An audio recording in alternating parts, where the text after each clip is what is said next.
Hi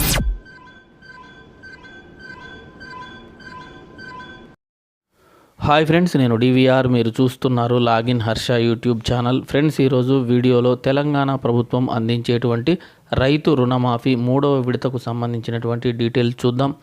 వీడియోలోకి వెళ్ళే ముందు చిన్న రిక్వెస్ట్, మొదటిసారిగా మా ఛానల్ చూస్తున్నట్లయితే సబ్స్క్రైబ్ చేసి పక్కనే ఉన్న బెల్ సింబల్పై క్లిక్ చేయండి. అలాగే వీడియోకి ఒక లైక్ చేసి షేర్ చేయండి. ఫ్రెండ్స్, వివరాల్లోకి వెళ్ళినట్లయితే తెలంగాణ ప్రభుత్వం ఇప్పటికే 2 విడతలుగా రుణమాఫీ అనేది చేయడం జరిగింది.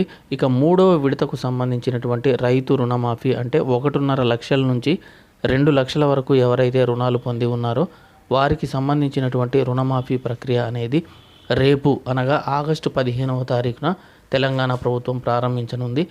ఈ విషయాన్ని అంటే ఈ రుణమాఫీకి సంబంధించినటువంటి ఇన్ఫర్మేషన్ అనేది రేపు అనగా ఆగస్టు 15వ తారీఖున ఖమ్మం జిల్లా వైరాలో ముఖ్యమంత్రి రేవంత్ రెడ్డి గారు ప్రకటించనున్నారు. దీని ద్వారా రాష్ట్ర వ్యాప్తంగా దాదాపుగా 14.45 లక్షల మంది రైతులకు రుణమాఫీ అనేది జరగనుంది. ఫ్రెండ్స్, ఇది ఈరోజు ఉన్నటువంటి ఇన్ఫర్మేషన్.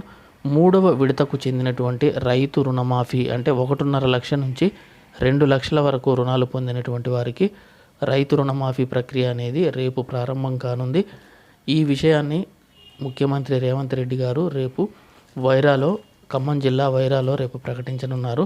రాష్ట్ర వ్యాప్తంగా 14.45 లక్షల మంది రైతులకు దీని ద్వారా లబ్ధి చేకూరనుంది. ఫ్రెండ్స్, ఇది ఈరోజు ఉన్నటువంటి ఇన్ఫర్మేషన్. ఈ వీడియో అనేది నచ్చినట్లయితే ఒక లైక్ చేసి షేర్ చేయండి. ఇలాంటి మరిన్ని వీడియోస్ కోసం మా ఛానల్ను సబ్స్క్రైబ్ చేయండి. మరొక లేటెస్ట్ వీడియోతో మళ్ళీ కలుద్దాం. Thank you so much.